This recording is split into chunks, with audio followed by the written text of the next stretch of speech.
فوقاتي ضيحي كرفو شي فعيدا نهانو فضلك أنا راعني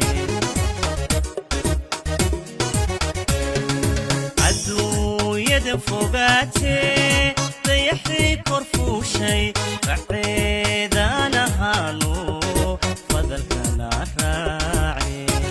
بسم الله الرحمن الرحيم السلام عليكم ورحمة الله وبركاته كلن هبون داوديال meel kasto aan nagala socotaan dunida iyo daafaheeda ku soo dhawaada barnaamij cusub oo aan idin ku soo kordhinay barnaamijyada aan idin ku talagalay isla markaana aan ugu magacdanay barnaamijka tiknoolajiyada barnaamijkan waxaad ku baran doontaan xeer nidaamyaha goobaha isgaarsiinta iyo sidoo kale barnaamijyo ku saabsan tiknoolajiyada casriga ah iyo sida looga faa'iideysan doono waxaana soo diyaarisay isla markaana hirgelisay wasaaradda isgaarsiinta iyo tiknoolajiyada Soomaaliland si kor loogu qaado aqoonta bulshada ee isgaarsiinta iyo tiknoolajiyada casriga ah barnaamijkan ugu horeeya waxaan ku baran doonaa qodobka koowaad ee xeer nidaamyaha goobaha isgaarsiinta Soomaaliland iyo waxa uu ka hadlayo ee daawasho wanaagsan cutubka koowaad mas'uuliyadaha guud qodobka koowaad hordhac isbeddelka xawliga ah ee ay ku socdaan aaladaha ilaalinta adeegyada iyo shabakadaha isgaarsiinta Soomaaliland ayaa sabab u ah in ay markasta wasaaraddu horumariso isla markaasina ay diyaariso xeer nidaamyaal tilmaamayaal iyo hagayaal loogu talagalay ka warhaynta iyo la socodka qalabkaas xeer nidaamyaha halkan ku qorani waxa uu ka hadlayaa qaab dhismeedka iyo maareynta goobaha loo adeegsado isgaarsiinta wasaaraddu waxa ay dhiirigelinaysaa in ay ruqsadlayaashu wadaagaan goobaha loo adeegsado isgaarsiinta taasi waxa ay ruqsadlayaasha ka yareynaysaa kharashka gelaya goobaha isgaarsiinta sidoo kalena waxa ay u sahlaysaa in ay gaadhaan meelo fog taas oo ka qayb qaadanaysa fidinta adeegyada isgaarsiinta iyo ilaalinta bilicda magaalooyinka dalka xeer nidaamyahan waxa soo saartay wasaaradda isgaarsiinta iyo tiknoolajiyada ee Soomaaliland sida waafaqsan qodobka 3aad faqradiisa 13aad ee xeerka isgaarsiinta Soomaaliland xeer number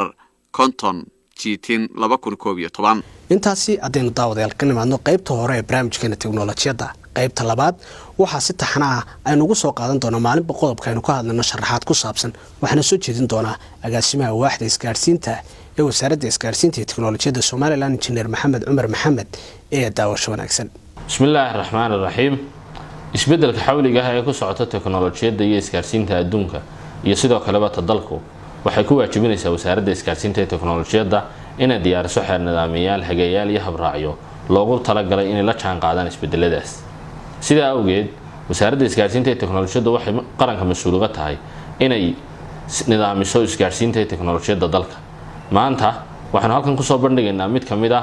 ujeedooyinkaas oo ah xeer nidaamyaha goobaha isgaarsiinta xeer nidaamyaha goobaha isgaarsiintu sida ku xusan xeer nidaamyaha ay wasaaraddu diyaarisay cutubkiisa koowaad ee mas'uuliyadaha guud qodobkiisa koowaad ee hordhaca waxa uu ka hadlayaa in aanu tixraacnay xeerka boosaha iyo isgaarsiinta xeer lambar 51/2020 kaasoo dhigaya inay wasaaraddu diyaariso xeer nidaamyaal iyo habraacyo xeer nidaamyaha goobaha isgaarsiintu waxa uu soo bandhigayaa amaba ujeedadiisa ugu weyn ay tahay in uu nidaamiyo waxa loo yaqaano taawarada amaba goobaha isgaarsiinta waxaan filayaa in daawadayaal ka faa'iideysateen qodobka ugu horeeya ee furitaanka uga dhignay barnaamijka tiknoolajiyada oo ah barnaamij cusub aan idinku talagalay isla markaana aynu ku baranay maanta ama caawa meel kastoo dunida ka joogtaan qodobka ugu horeeya xeer nidaamyaha goobaha isgaarsiinta barnaamijkan mid lamid ah intaan mar kale kulmi doono waa muuqaal duubidii Cabdicaziis Mursal iyo Maxamed Maxamuud Ismaaciil isku dubiridkii iyo habayntii Cabdi Maxamuud Maxamed Cabdi Safwaan Sakariya Axmed Maxamed iyo aniga Xamse Ciidida oo barnaamijkeedii la socodsiinay dhankayga waxaan ku dhaafina السلام عليكم ورحمة الله وبركاته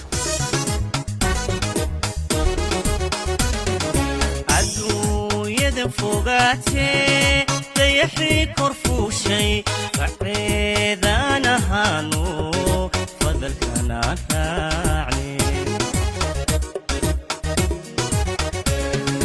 عدو يد فوقاتي ضيحي كرفو شي فعيدا